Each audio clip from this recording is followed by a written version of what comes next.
الله أكبر.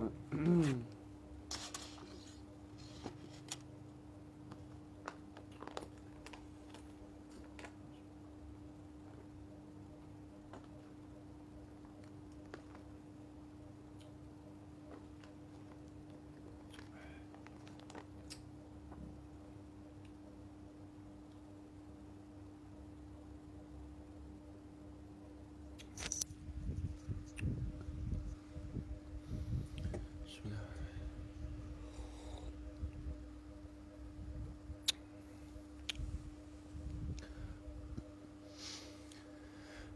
وعليكم السلام ورحمة الله وبركاته. استغفر الله العظيم الذي لا إله إلا هو الحي القيوم وأتوب إليه. استغفر الله العظيم الذي لا إله إلا هو الحي القيوم وأتوب إليه. استغفر الله العظيم الذي لا إله إلا هو الحي القيوم وأتوب إليه. استغفر الله العظيم الذي لا إله إلا هو الحي القيوم وأتوب إليه. السلام عليكم ورحمة الله تعالى وبركاته. بسم الله الرحمن الرحيم. الحمد لله رب العالمين والعاقبة للمتقين والصلاة والسلام على أشرف الأنبياء والمرسلين وعلى آله وصحبه أجمعين. أشهد أن لا إله إلا الله وأشهد أن محمد رسول الله.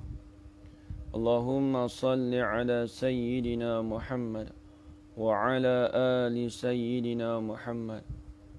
سبحانك لا علم لنا إلا ما علمتنا إنك أنت العليم الحكيم.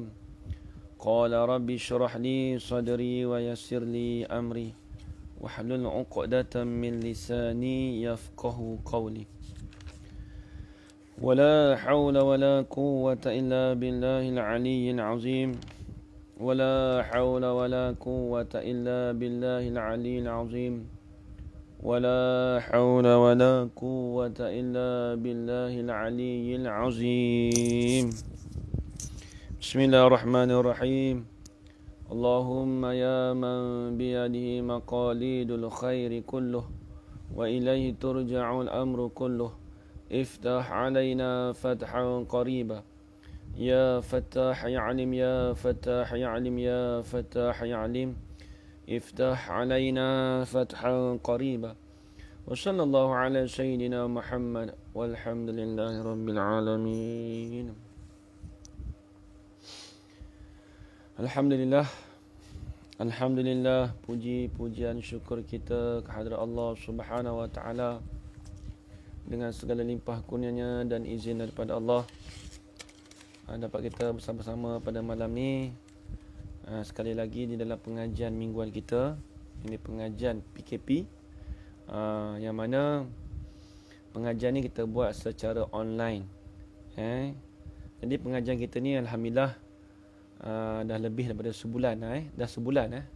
Ini berapa hari bulan? Hari ni 29, 30 hari bulan. Jadi kita dah masuk lebih kurang sebulan lebih lah kita buat pengajian kita ni, alhamdulillah. Jadi kitab kita ni dah alhamdulillah dah lebih kurang, Allahumma salli dah tak sampai setengah, tapi hampir setengah dah. Tak sampai setengah lagi. Cumanya kitab fiqh kita tu dah sampai setengah, alhamdulillah. Jadi insya-Allah kita doa sama-sama pada Allah Subhanahu Wa Taala, mudah-mudahan kitab yang kita belajar ni, kitab tauhid dan juga kitab fiqh, dapat kita khatamkan di dalam pengajian online, insya-Allah. Kita tak akan buat di masjid ataupun di surau, hanya buat di pada talian online saja. Hanya kita buat pada untuk kuliah online saja. Baik. Muslimin muslimat hadirin yang dirahmati Allah sekalian, insya-Allah malam ni kita akan sambung lagi pengajian kita, kitab Risalatul Misbah Al-Munir karangan Syekh Abdul Aziz bin Ismail Al-Fatani rahimahullahu taala. Jadi insya-Allah tuan-tuan yang dirahmati Allah sekalian, kita buka muka surat 12. Mana muka Surat 12.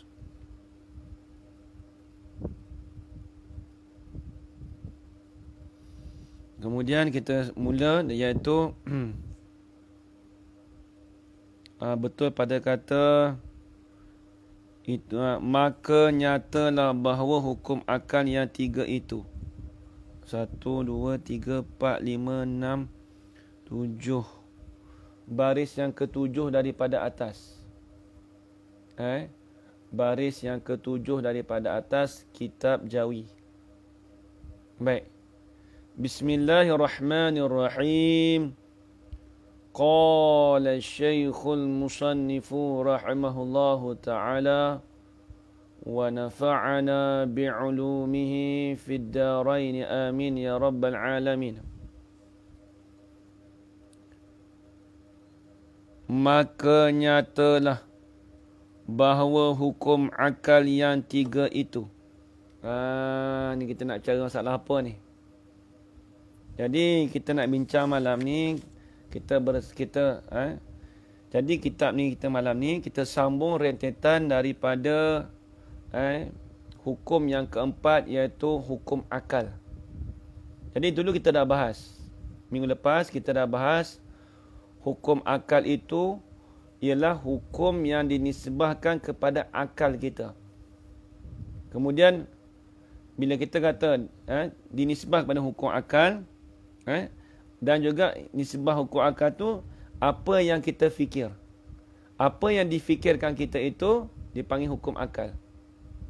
Jadi hukum akal ni hukum yang dinisbahkan pada akal kita yang apa yang kita fikir. Yang apa kita fikirkan itu dipanggil hukum akal. Baik, itu takrifan ataupun definisi hukum akal. Tapi habis itu. Kemudian hukum akal itu terbahagi kepada tiga pula. Hukum akal itu terbahagi pada tiga. Yang pertama, wajib pada akal. Yang kedua, mustahil pada akal. Yang ketiga, harus pada akal. Itu merajaah balik kita. Merajaah balik, ulang kaji balik. Apa dia wajib pada akal? Apa dia wajib pada akal? Di dalam bahasa Arab dia kata ma la yutasawwaru, dalam kitab Matan Ummul Barahin karangan Imam Sanusi, hukum akal itu ialah ma la yutasawwaru fil aqli adamuhu. Perkara yang tidak terlintas pada akal kita akan ketiadaannya. Maksudnya akal kita mungkin kata benda tu tak boleh terima tidak, mesti kena ada. Balik tidak tu tak boleh terima. Sungguh lagi pula ada. Kita terima. Jawi page berapa? Jawi muka surat 12. Dia kalau ada kat kita ngaji tu tolong kita tolong tandakan tandakan. Baik. Kemudian kita kata gini.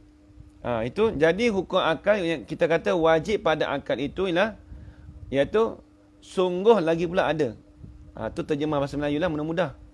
Maksudnya akal kita tak terima akan ketiadaannya, mesti kena ada. Balik tak ada tu akal kita tak boleh terima. Balik tak ada tu akal kita tak boleh terima, mesti kena ada. Contoh apa? Contoh kita kata wujud Allah. Wujud Allah Ta'ala tu balik tak ada tu tak boleh terima, mesti kena ada. Wajib Allah Ta'ala tu ada. Wajib Allah Ta'ala bersifat dengan wujud. Balik tak ada tu tak terima. Itu maksud dia. Nampak? Baik. Itu yang apa? Itu yang pertama. Yang kedua, ni kita merajaah balik ulang kaji. Yang kedua kita panggil mustahil pada akal. Apa dia mustahil pada akal? Ma la yutasawwaru fil aqli wujuduhu. Perkara yang tak terima akal akan adanya. Maksudnya apa? Akal kita tak terima. Tak sungguh kata tak sungguh kata tak ada. Tak sungguh kita kata benda tu ada. Mesti tak ada. Itu maksud dia. Akal kita tak terlintas dalam akal fikiran kita kata bahawasanya benda tu ada. Pada Allah Ta'ala. Contoh kita kata apa? Jahil. Jahil tu Dia panggil jahil pada Allah Ta'ala tu, kita kata apa? Akal kita tak boleh terima kata jahil itu ada pada Allah Ta'ala. Akal kita tak boleh terima kata bahawasanya jahil itu ada pada Allah Ta'ala. Tu maksud dia. Balik tak ada tu, balik ada tu, akal kita tak terima. Bukan akal terima, akal kita tak terima. Kita kata sifat jahil ada pada Allah Ta'ala. Tak sungguh. Lagi pula tak ada. Tak sungguh lagi pula tak ada. Tu dia. Itu panggil mustahil pada akal. Dipanggil mustahil pada akal. Itu maksud dia. Baik. Itu panggil mustahil pada akal. Kemudian yang ketiga. Jadi mustahil pada akal ni mudah-mudahan kata akal kita tak terima akan benda tu ada pada Tuhan. Kita kata apa? Kita kata jahil itu ada pada Tuhan. Akal kita tak boleh terima. Mesti tak ada. Wajib tak ada. Jahil itu wajib tak ada pada Allah Ta'ala. Contoh. Habis. Yang ketiga kita kata harus pada akal. Harus pada akal ni perkara yang kita fikirkan akal boleh terima sungguh, boleh tidak terima. Nak ada pun boleh, tak ada pun tak apa. Boleh terima ada, boleh terima tiada. Macam kita makhluk ni. Ada pada asal kita ni, boleh terima ada, boleh terima tiada. Tapi jangan kita tilik kepada ilmu Allah Ta'ala. Kalau kita tilik pada ilmu Allah Ta'ala, ada kita sekarang ni dipanggil wajib aridi. Apa? Wajib yang ada perjanjian. Wajib yang ada janjian daripada Allah Subhanahu Wa Ta'ala. Tu dia. Habis itu. Baik. Kita dah habis perbahasan 3 tu. Hari ni kita nak masuk pula. Hukum 3 ni macam mana? Kalau orang tu kata tak wajib mengetahui hukum akal, lagu mana? Hukum ni lagu mana? Ni nak bahas ni. Baik. Bismillah.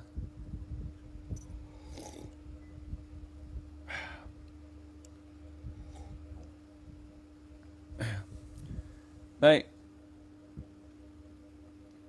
Maka nyatalah bahawa hukum akal yang 3 itu. Hukum akal yang 3 tu. Apabila kata wajib pada akal. Apabila kita kata wajib pada akal. Bila sebut kata wajib pada akal, apa yang kita faham? Maka terkenalah kepada barang yang tentu sungguh. Bila sebut kata wajib pada akal, perkara tu mesti tentu sungguh. Mesti tentu ada. Mesti realitinya ada. Mesti berlaku. Balik tak ada tu tak terima. Mesti ada.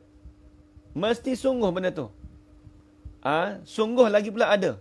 Kita kata. Sungguh lagi pula ada. Satu. Bila sebut wajib pada akal, maka terkenalah kepada barang, kepada sifat barang tu umum.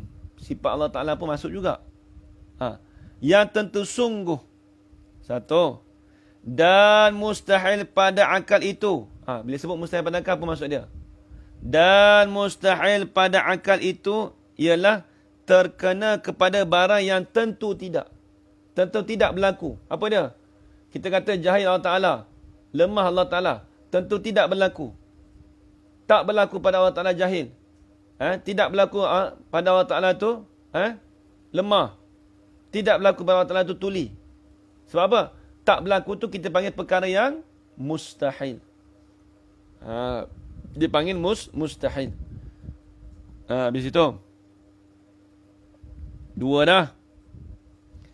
Dan harus pada akal itu.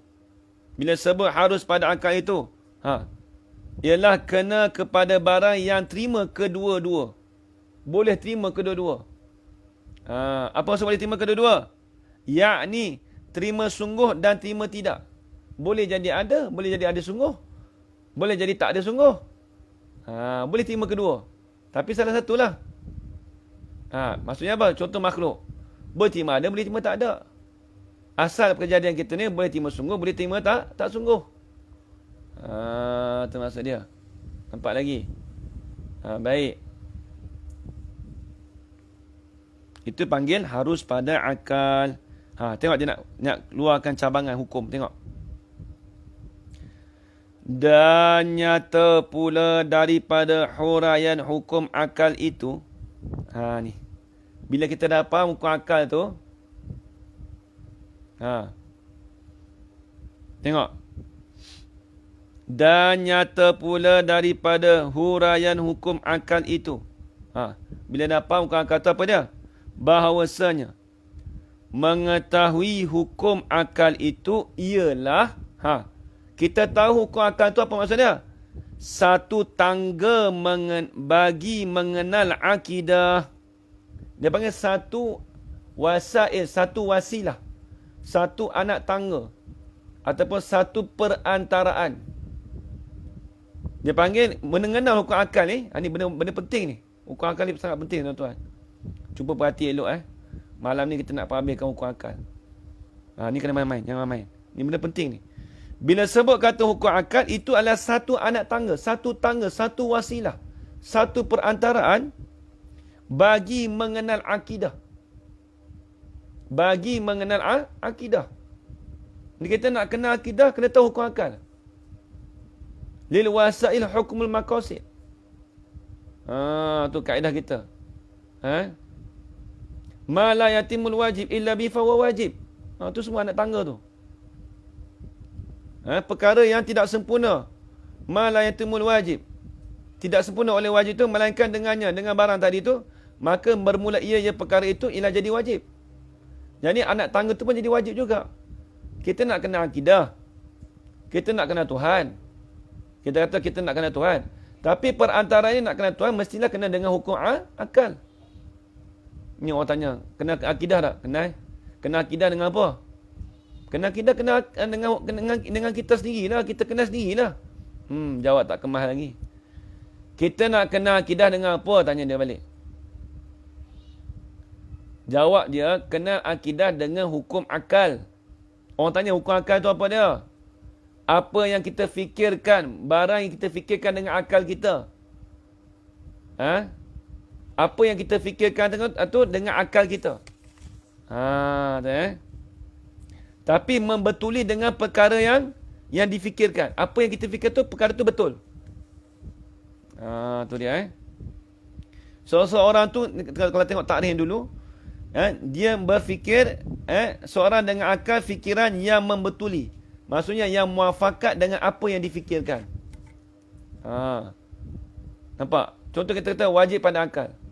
Wajib pada akal, akal kita tak terlintas kata Allah Ta'ala tu tak ada. Mesti kena ada. Itu maksud dia. Jadi kita nak kenal akidah, nak kenal Tuhan, mestilah dengan hukum akal. Bukan dengan hukum syarak. Tu kena ingat ni ilmu kita. Baik. Dan bahawasanya hukum akal itu satu tangga, satu wasilah.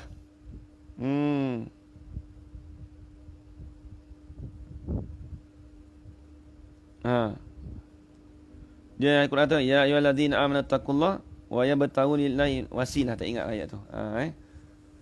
Tengok. Habis. Jadi anak tangga tu penting. Anak tangga tu penting. Kenal akidah dengan hukum akal. Ya betul. Tepat sekali. Baik. Maksud mengenal akidah tu mengenal Allah Ta'ala. Baik. Ialah mengetahui hukum akal itu satu tangga bagi mengenal akidah. Dan teguh akidahnya. Kejak hati teguh akalnya. Apa? Kejak akidahnya. Teguh ni nak mana? Kejak. Kemas. Sebab apa tu? Sebab apa mengetahui hukum akal itu satu tangga bagi mengenal akidah dan teguh akidah? Sebab apa? Ilat pada mengetahui. Sebab apa mengetahui? Kerana akidah itu pengakuan di dalam hati seseorang. Sebab akidah ni pengakuan hati dalam seorang. Iz'anu bil qalbi. Kita mengaku dalam hati. Dia panggil pengakuan hati dalam seseorang. Pengakuan hati kita. Sebab kita kata tangga bagi mengenal akidah. Sebab apa boleh mengenal akidah dan teguh akidah?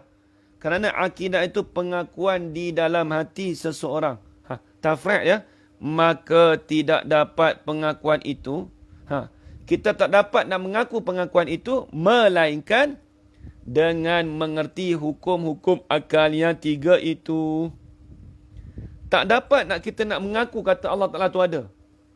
Tak dapat kita nak mengaku kata nak i'tikad dalam hati kita kata Allah Ta'ala tu bersifat dengan kudrat. Tak dapat kita nak i'tikad dalam hati kita Allah Ta'ala bersifat dengan wujud. Tak dapat kita nak beriktikad dalam hati kita Allah Ta'ala bersifat dengan kudrat. Sifat iradat. Sifat sama dan sebagainya. Melainkan, dia kata, kita kena mengerti hukum-hukum akal yang 3 itu. Kalau tak kenal hukum 3 akal yang ni, habis. Haji aku ada fatafrek. Fatafrek, nak memberi cawangan. Maka tu panggil fatafrek itu. Jadi hukum tu dah jelas sebelum tu. Jadi kemudian dia datang dengan fa, maka. Dia dalam kitab Jawi pun ada bahasa Arab je. Dia ada bahasa Arab. Jadi dia ada. Walaupun kitab Jawi pun di situ pun, tapi dia ada makna terkandung makna bahasa Arab. Sebenarnya. Dia terjemah dalam bahasa Arab sebenarnya. Baik. Kena ingat. Jadi kena ingat. Kita ni nak i'tikad kita. Kalau kita nak i'tikad kata Allah Ta'ala tu ada. Tak dapat tidak, mesti kita kena faham hukum akal dulu. Ni kena ingat ni. Banyak orang tak tahu. Banyak orang kata aku kenal Tuhan lah. Banyak ni. Dia tauhid kena kemah ni dulu. Kalau tak kenal hukum akal habis. Kena faham ni dulu. Orang tanya kita, engkau i'tikad kata Tuhan tu ada? Ada. Nak i'tikad tu dengan apa? Orang tanya kita esok. I'tikad dalam hati lah. Memang dengan hati. Tapi nak kata i'tikad kata Allah Ta'ala tu ada tu dengan apa? Dia kata dengan hati. Macam kata orang tu tak faham. Macam kata orang tu tak kenal Tuhan lagi. Sebab apa? Sebab nak kenal i'tikad kata Allah Ta'ala tu ada. Allah Ta'ala tu bersifat dengan kidam. Mestilah dia memahami, mengerti akan hukum akal. Yang 3 tadi. Mesti dia kena faham. Tak faham ini habis. Ini bahaya ni.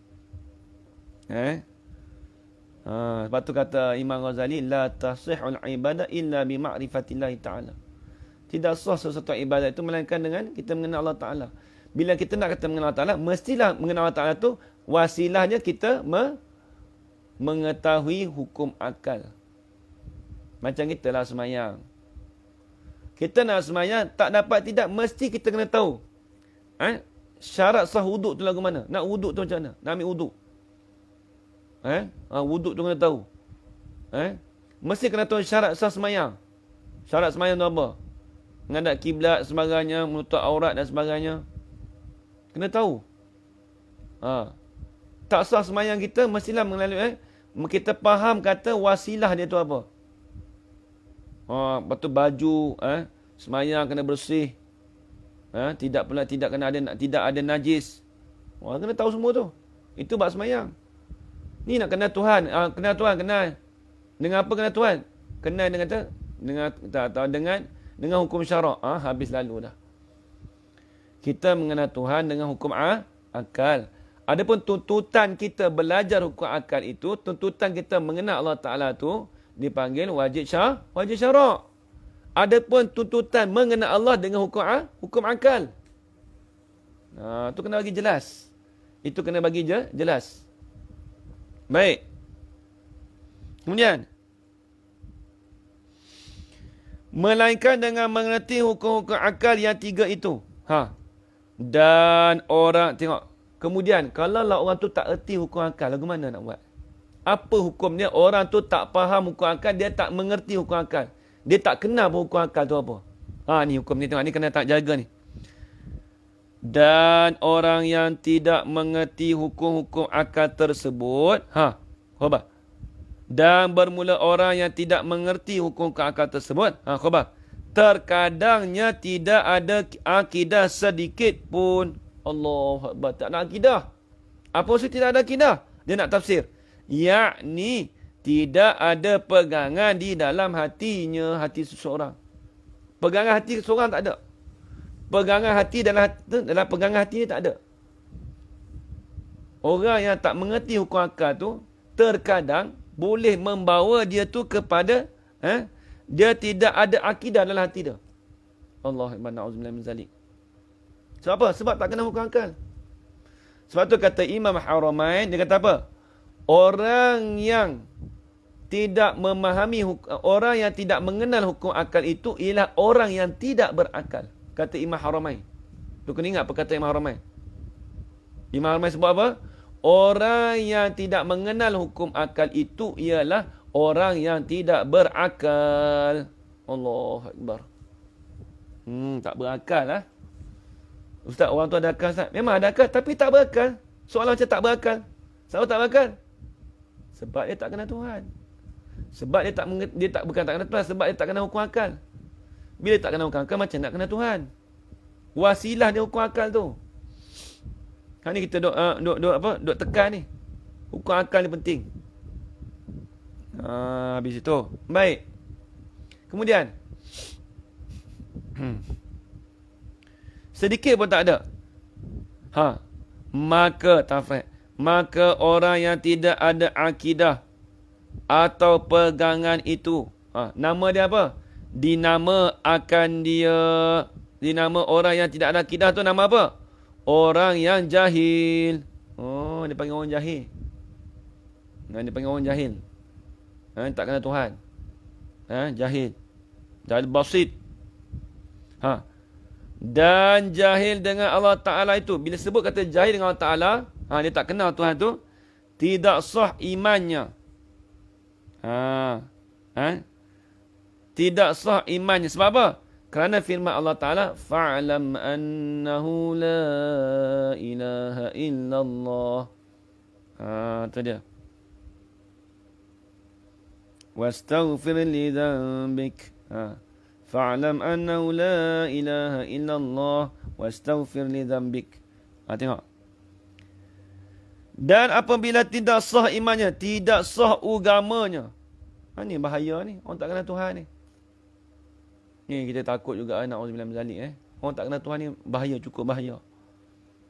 Sebab apa tak sah agama? Kerana sah agama itu terhenti ia di atas sah imannya. Nak sah agama kita mesti terhenti di atas iman. Terhenti di atas iman. Nak sah agama kita mesti terhenti di atas iman. Tu dia.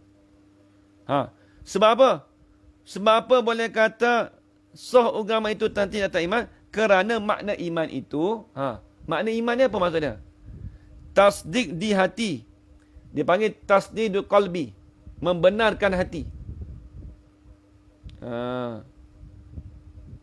Kata Imam Rahman, orang yang tidak mengerti hukum akal itu adalah orang yang tidak berakal. Ya, tepat sekali. Tepat sekali. Baik. Jadi, kerana makna iman itu tasdik di hati. Apa tasdik? Dia panggil tasdikul qalbi. Tasdikun bil qalbi. Tasdik dengan hati. Tasdik di hati mengaku hati dengan sekalian barang yang didatangkan dia oleh Rasul daripada segala pekerjaan agama. Ni biasa orang berat sangat lah ni. Kalau tak kenal Tuhan ni berat sangat lah. Dia iman tak ada. Tu kadang-kadang boleh jadi kafir tu. Dia tak sah agama tu. Tu bahaya tu. Dia i'tikad dia kita orang Islam ni boleh hukum dari segi zahir saja. Bahati kita tak boleh hukum. Kita nak hukum kata orang ni kafir tak boleh. Hanya kita kaedah mereka nahnu nahkumu bil zawahir. Kita ni boleh hukum dengan perkara yang zahir saja. Zahir dari segi mata pandangan kasar kita. Ada pun dari segi dalaman kita tak boleh hukum. Malah kita nampak betul dia sembah berhala tu, tu lain. Tu boleh hukum. Tapi nak kata dia ni i'tikad tak ada, tak boleh. Dia ni tak belajar sifat Allah, tak belajar sifat Tuhan, dia ni kafir, dah tak boleh. Terkadang-kadang akidah dia tak ada. Ni bahaya ni.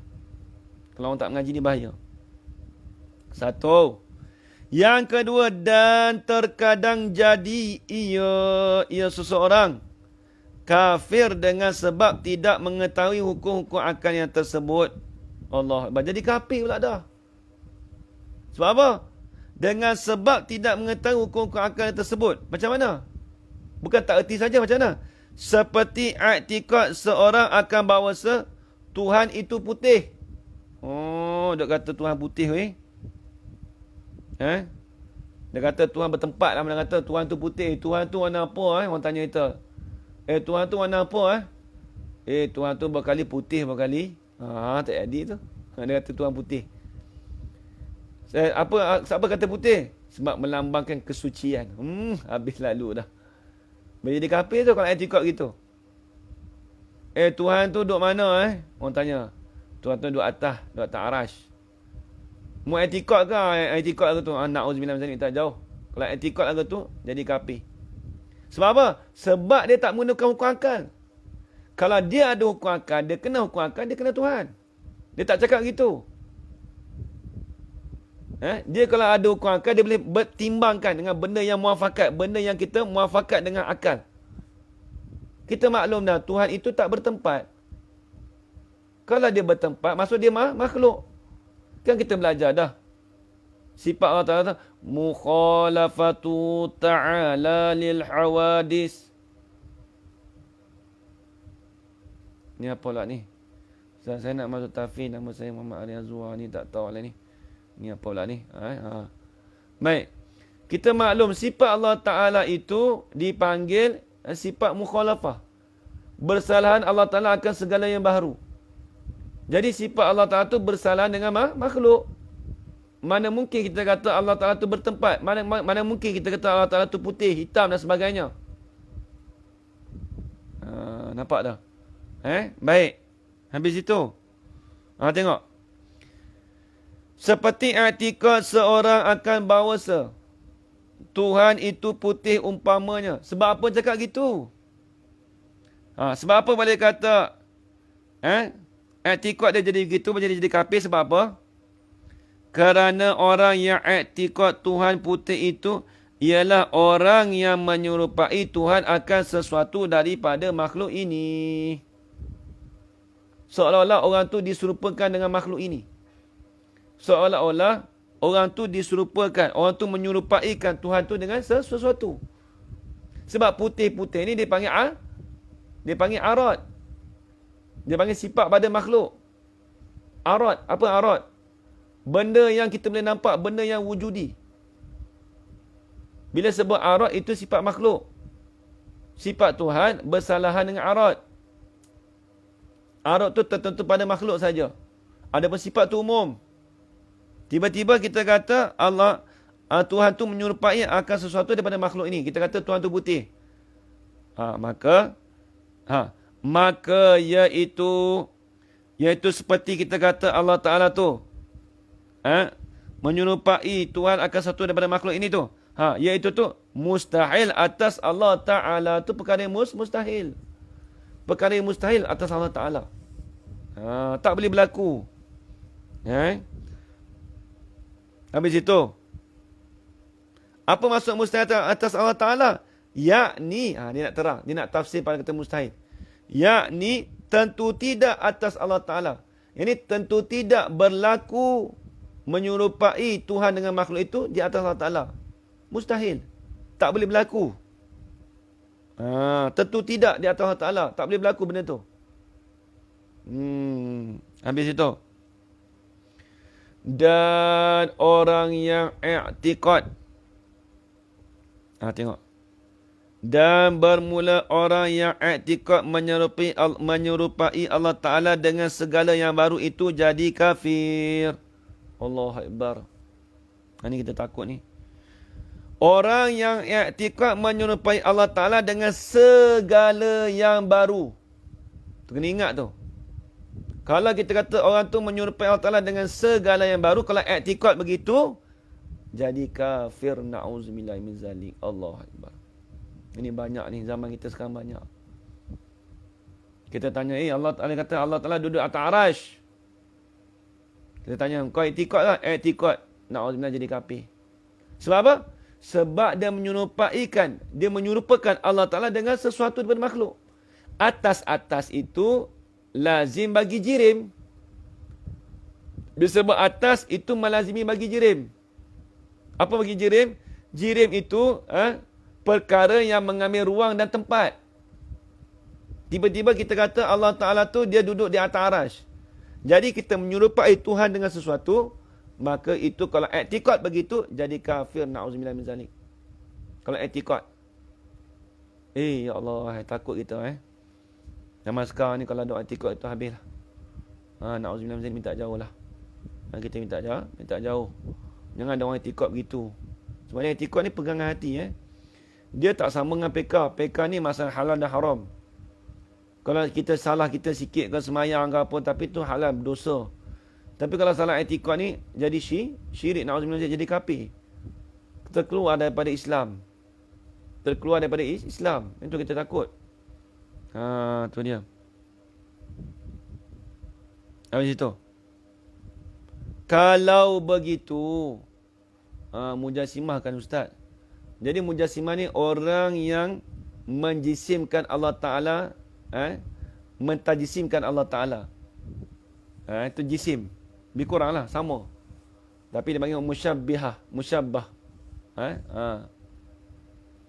I'tiqad ni iaitu pegangan hati. I'tiqad ni pegangan hati kita. Lagu mana? Contoh kita pegang hati. Aku pegang kata Allah Ta'ala tu, contoh misal. Dia pegang hati kata Allah Ta'ala duduk atas arasy. Dia i'tiqad. Pegangan hati dia kemas, tetap. I'tiqad ni tetap hati dia. Kalau dia kata Allah Ta'ala tu duduk di atas arasy, na'udzubillah min zalik, jadi kafir. Mujassimah ni Allah seseorang tu menyerupaikan Tuhan dengan menjisimkan Allah Ta'ala. Apa menjisimkan Allah Ta'ala? Allah Ta'ala tu bertempat, menjisim juga. Dia berpegang kata Allah Ta'ala tu bertempat di atas arasy. Itu kata mujassimah. Kaum mujassimah. Yang menyerupaikan dengan jisim. Itu asal dia. Kalau begitu, tahulah kita bahawa belajar hukum akal itu wajib syarak pula. Dah. Jadi dia dah bersangkut paut dengan hukum dah. Bila kita kata hukum akal itu, bila kita kata bahawa belajar, jadi hukum akal itu asal dia tu wajib kita mengenal Allah Ta'ala dengan hukum akal. Baik. Tapi kalau tanya, kalau kita belajar hukum akal tu wajib apa? Kita mempelajari hukum akal tu wajib apa pula? Di sini tidak beritahu hukum pula. Kalau begitu, tahulah kita bahawa belajar hukum akal itu wajib syarak pula. Wajib syarak juga. Apa wajib syarak? Wajib yang kita nisbahkan kepada keputusan undang-undang Allah Ta'ala. Apa wajib syarak? Ma yusabu ala fi'lihi wa yu'aqabu ala tarkihi. Perkara yang dijanjikan pahala kerana mengerjakannya. Wa yu'aqabu ala tarkihi. Dan perkara itu dijanjikan seksa kerana meninggalkannya. Kalau kita belajar dapat pahala, kita tinggalkan belajar hukum akal itu, maka berdosa besar. Sebab apa? Sebab dipanggil kata wajib syarak. Bila sebut wajib syarak, kalau tak buat maka berdosa. Jangan main-main. Kalau kita tanya kawan kita, belajar tak hukum akal? Kata tak belajar, buat apa nak belajar? Dosa lalu dah. Dapat dosa free. Kenal Tuhan tak? Kenal. Belajar tahu hukum akal? Tak tahu. Belajar hukum akal? Tak belajar. Tak belajar hukum akal berdosa dah. Tak kenal hukum akal tu, terkadang tu boleh membawa pada dua. Kadang-kadang boleh jadi kafir. Terkadang. Kadang-kadang iman dia tak ada. Tu bawa hukum itu sebelum ni. Kadang iman dia tak ada. Akidah dia tak ada. Tu bahaya tu. Tu bahaya. Tu dia habis. Jadi Kalau begitu, tahulah kita bahawa belajar hukum akad itu wajib syarak pula. Jadi wajib syarak. Bila wajib syarak, buat dapat pahala, tinggal dapat dosa. Habis. Tanbihun. Ini satu peringatan. Haza munabbihun. Bermula ini ialah haza tanbihun. Bermula ini ialah satu peringatan. Tanbihun bagi siapa? Haza munabbihun liman ghafala. Bagi mereka yang lalai. Bagi mereka yang terlupa. Bagi mereka yang ghalit. Kalau orang tani kata. Duk ghalit. Ini tanbihun. Bila sebut tanbihun, itu perkara yang wajib kita kena tahu. Wajib kita kena ambil fokus, kena ambil kepentingan. Baik, tengok. Dia kata apa? Bermula perkataan wajib itu banyak maknanya. Jadi disebut wajib ni banyak. Mana wajib kata banyak? Tetapi disebutkan di sini 4 jua. Jadi bila sebut kata wajib, di situ ada 4 jua. Ada banyak. I'tiqad itu pegangan hati kita. Ya, betul. Pegangan hati, ketetapan hati kita. Habis itu. Tetapi disebutkan di sini 4 jua. Ada 4. Apa dia? Iaitu wajib pada syarak. Kita belajar dulu. Ingatlah. Ini nak ulang balik. Wajib pada syarak apa? Maksudnya kita buat dapat pahala, tinggal dapat dosa. Satu. Yang kedua, wajib pada arad. Yang ini wajib pada aridi. Apa dia wajib aridi? Wajib daripada janjian daripada Allah Ta'ala. Wajib janjian daripada Allah Ta'ala. Itu panggil wajib aridi. Wajib arad. Yang ketiga, wajib pada adat.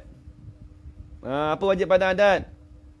Bila dia berulang 2 kali, contoh kita kata, apabila seseorang tu dia mengulangi perkara tersebut, perkara makan, contoh, dia tambah 3 kali, maka wajib kenyang. Apabila dia makan banyak, wajib kenyang.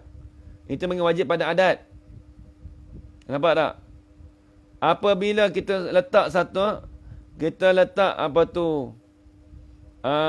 daun-daun kering, kemudian kita bakar, wajib angus.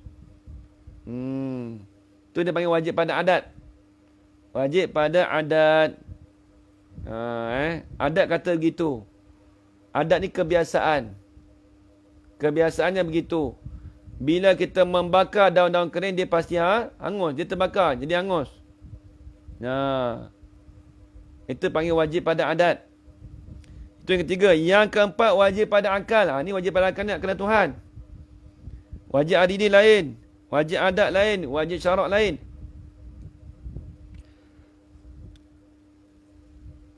Demikian juga.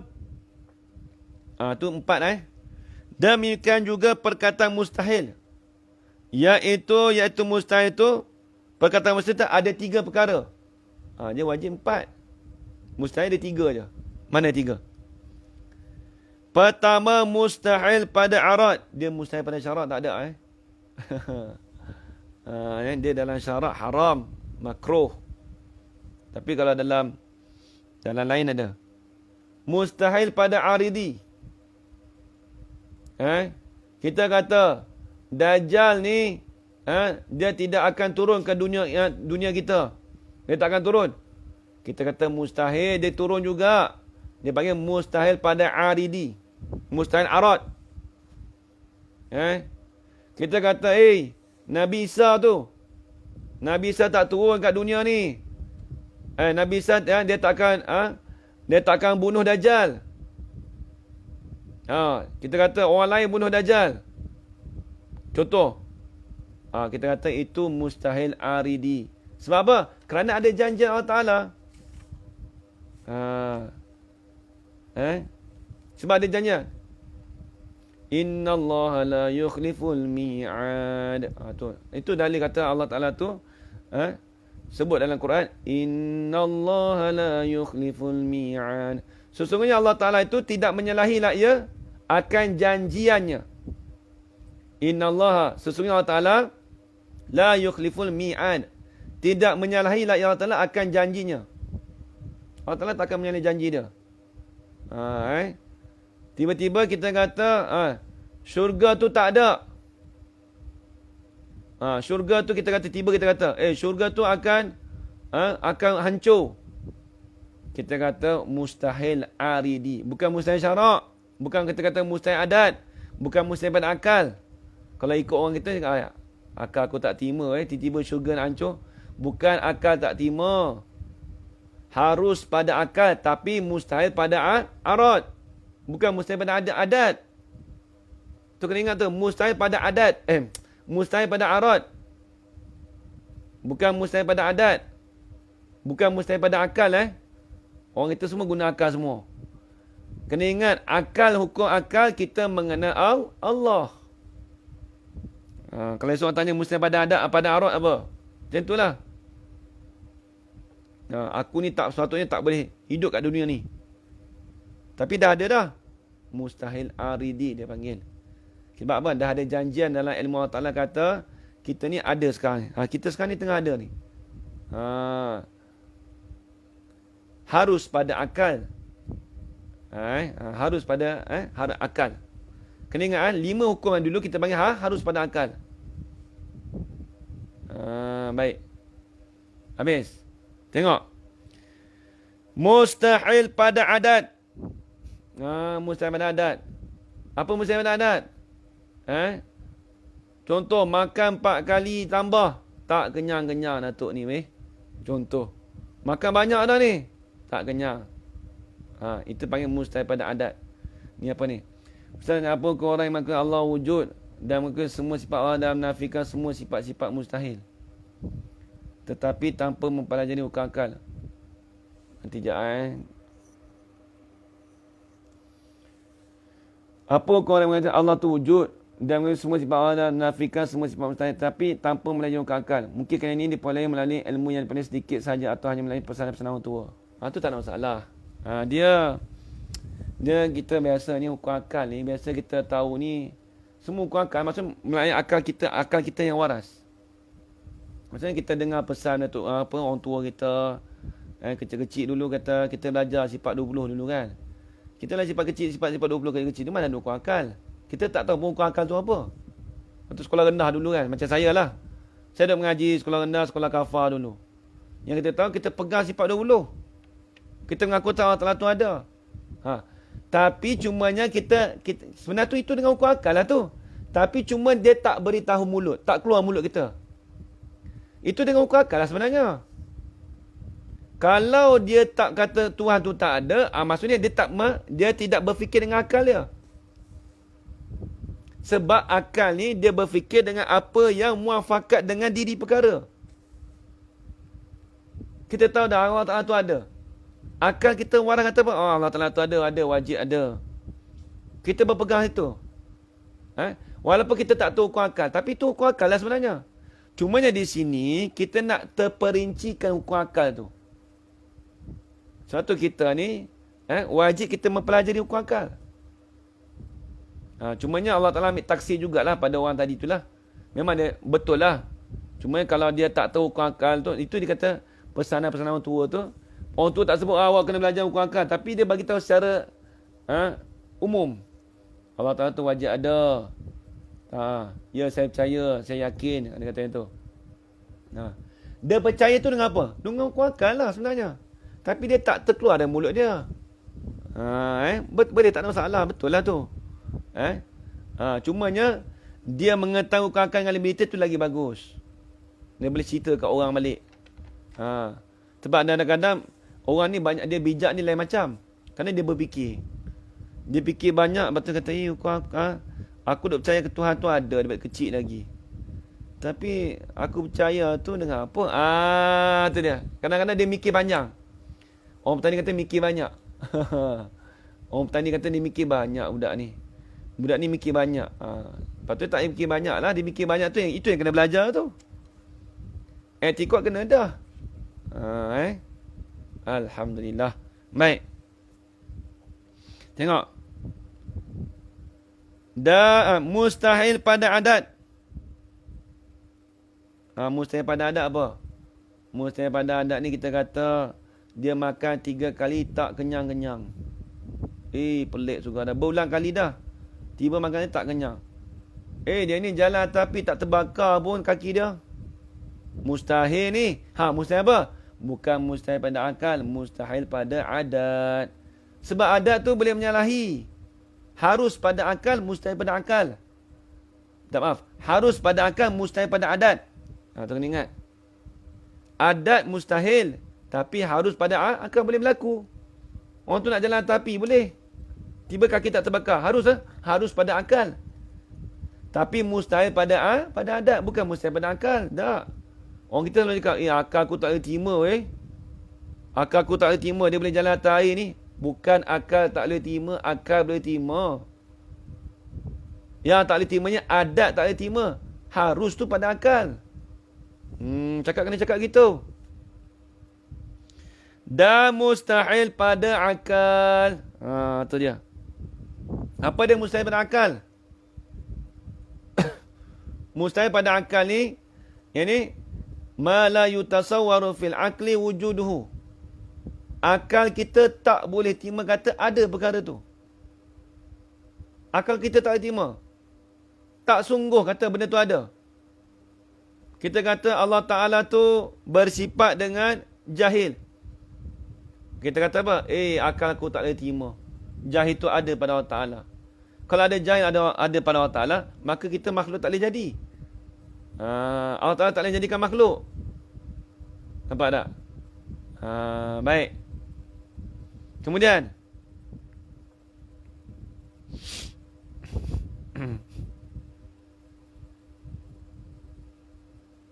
Harus pada syarak. Habis itu. Itu panggil mustahil pada akal. Masa kita kecil dulu belajar sifat 20 secara basic, kita belajar secara terperinci. Ya, betul. Ni kita terperinci lah. Dia gini, dia kalau apa beza belajar secara umum dengan terperinci. Bila belajar secara terperinci ni, kita punya pahala bertambah lagi. Bila kita tahu secara detail, maka pahala tu bertambah. Bukan kata kita belajar ni, ibaratnya gini lah. Kita kerja tu, bila naik pangkat tu, maksudnya bila pangkat kerja makin banyak, betul tak? Jadi gaji naik dah, gaji naik. Bukan gaji makin kecil, gaji makin besar. Dia tak sama orang awam. Dia tahu sifat 20. Sama dengan Ustaz? Tak sama. Kita ni perah kepala juga. Ibaratnya kita ni macam supervisor. Senior manager tak sama dengan manager bawah. Gaji kita besar lagi lah, pahala kita besar lagi lah. Kita mengetahui tu. Dia tak sama dengan orang kerja bawah. Orang yang tahu biasa dengan tahu yang secara terperinci sama tak? Tak sama. Nampak tak? Dia tak sama benda tu. Nampak? Dia orang kerja kilang, supervisor. Kerja buat kilang tu dia tahu sampai masa contoh kilang. Orang kilang apa? Contoh kita ambil kilang botol. Kilang botol tu orang dia kerja dia masukkan botol, tutup je. Tapi dia tak sama orang yang tahu dalam tu. Muttasil atau mufassil. Apa tu? Dia panggil mengetahui secara tafsil. Terperinci. Tafsil. Kalau ijmali dengan tafsili. Kita ni mengetahui secara tafsili. Bukan ijmali. Ijmali secara umum. Kita ni tafsili. Kita ni orang panggil mufassil. Kita ni orang yang mentafsirkan. Dia panggil mufassil. Bukan mutasil tak kena. Mutasil tu tak tepat. Mufassil tu tepat. Baik. Demikian lagi perkataan harus. Maka iaitu 4. Harus ada 4. Mana dia? Harus pada syarak. Contoh apa? Tidur, makan. Harus pada syarak. Nak makan boleh, tak makan pun tak apa. Nak tidur pun tak apa. Tak tidur pun. Nak tidur pun tak apa. Tak tidur pun tak apa. Harus. Nak berjalan. Dari mana tu nak berjalan? Tak berjalan pun tak apa, tak berjalan pun tak apa. Hukum harus. Tapi jangan kita kaitkan dengan hukum yang sebelum daripada tu. Kalau kita kaitkan harus jalan tu, kita kaitkan dengan sembahyang, pergi ke masjid, itu jadi wajib pula. Nampak? Semata-mata harus pada syarak, itu dikatakan harus pada syarak, seperti tidur, makan, jalan dan sebagainya. Yang kedua, harus pada arad, harus aridi. Harus aridi ni maksudnya boleh berlaku. Kita maklum kiamat tu pasti akan berlaku, tu janji Allah Ta'ala. Berlakunya boleh berlaku lambat, boleh berlaku cepat.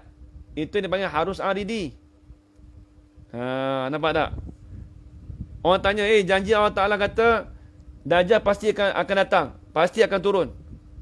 Lambat ke cepat? Lambat atau cepat dia panggil harus pada aridi.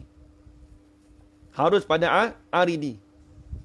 Boleh berlaku cepat, boleh berlaku lambat. Pada asal. Itu harus aridi. Kemudian harus pada adat. Mustahil pada syarak tak ada. Dia tak ada mustahil pada syarak. Sebab mustahil pada syarak tu dia masuk pada haram, makruh. Maksudnya takkan kita kata mustahil pada syarak, tak kena. Sebab tu syarak tu tak ada mustahil. Saya sebut tadi. Sebab dia ada ganti dengan lain. Iaitu ganti dengan makruh dengan haram. Makruh dengan haram. Mana mustahil pada syarak tu bagi perkara yang ditegah dalam syarak. Itu mustahil. Kalau Haji cakap mustahil pada syarak, dengan mana perkara yang ditegah dalam syarak. Bila disebut perkara yang ditegah dalam syarak, ada dua. Sama ada haram, sama ada makruh. Itu mustahil pada syarak. Sebab tu dia tak sebut mustahil pada syarak. Kalau sebut mustahil pada syarak, seolah ada satu je lah, haram. Habis makruh? Makruh pun tegahan juga. Tapi tegahan yang tidak ada tegahan yang tidak memutus. Kalau tegahan yang memutus, kita panggil haram. Jadi mustahil pada syarak tu dia terbagi pada dua. Iaitu haram ataupun makruh. Tapi tak sebut mustahil pada syarak. Dia sebut khusus lagi. Haram ataupun makruh. Adapun harus ataupun wajib dia ada 4. Baik. Dan harus pada adat. Harus pada adat. Itulah nak makan pun boleh, tak makan pun tak apa. Tu macam tadilah. Dan harus pada akal. Harus pada akal. Ada kita ni, ada pun tak apa, tak ada pun tak apa. Harus pada akal. Boleh terima ada, boleh terima tiada. Pada asalnya begitu. Tapi jangan tilik pada ilmu Allah Ta'ala. Kalau kita pandang pada ilmu Allah Ta'ala, ada kita sekarang dipanggil wajib aridi. Dipanggil wajib aridi. Tu dia. Habis itu. Kata dia, maka tiap-tiap satu daripada yang tersebut berlainan maknanya. Semua tiap-tiap tu berlainan maknanya. Kita dah bahas baru ni. Dah bahas. Hendaklah mengambil perhatian pada huraian yang telah lalu. Ni kena ingat. Lepas ni dah tak bahas dah hukum-hukum ni. Dia suruh kita ambil ihtimal. Suruh ambil cakna. Ambil ihtimam. Kena tahu juga hukum sebelum daripada ni. Apa kita belajar dulu. Huraian pertama sampai huraian keempat. Betul? Huraian pertama iaitu pada menyatakan agama. Huraian kedua pada menyatakan hukum syarak. Kemudian ada faedah iaitu hukum aridi. Huraian ketiga pada menyatakan hukum adat. Huraian keempat pada menyatakan hukum akal. Jadi dia suruh ambil perhatian. Sebab akan datang kita nak masuk dah ilmu usuluddin. Nak bahas ilmu usuluddin. Sifat Allah Ta'ala. Nak bahas dah. Tu dah habis itu. Kemudian huraian yang kelima pada menyatakan ilmu usuluddin. Ni nak bahas akan datang ilmu usuluddin. InsyaAllah. Kita dah habis dah bab hukum. Dah habis bab hukum. InsyaAllah hari Jumaat ni kita bahas ilmu usuluddin. Jadi kitab kita ni makin lama makin bergerak lah. Kitab kita pun bergerak, PKP pun bergerak juga. Tu dia. Baik, habis itu. Jadi sekadar tu sajalah. Tolong tanda, insyaAllah tersambung lagi huraian yang kelima pada menyatakan ilmu usuluddin. Wallahu subhanahu wa ta'ala a'lam. Alhamdulillah. Jadi sekadar itu saja tuan-tuan, puan-puan, ayah-ayah dan ibu sekalian. Saya minta maaf kalau ada salah dan silap ataupun terkasar bahasa daripada saya. Yang baik itu datang daripada Allah Subhanahu wa taala dan lemah itu datang daripada diri saya sendiri. Aku qouli hadza wa astaghfirullah li wa lakum. Wassalamualaikum warahmatullahi taala wabarakatuh. Amin amin amin ya rabbal alamin. Bismillahirrahmanirrahim. Alhamdulillahirabbil alamin wassalatu wassalamu ala asyrafil anbiya'i wal mursalin wa ala alihi wa sahbihi ajma'in. Allahumma rzuqna ilman nafi'a wa rizqan halalan tayyiban mubarakan fih wa amalan maqbulan wa sa'adatan darain amin ya rabbal alamin. Rabbana atina fid dunya hasanah وفي الآخرة حسنة وقنا عذاب النار وصلى الله على سيدنا محمد وعلى آله وصحبه وبارك وسلم والحمد لله رب العالمين. تقبل الله منكم منا ومنكم تقبل يا كريم. الله أكبر ما شاء الله تبارك الله. الله أكبر. بسم الله.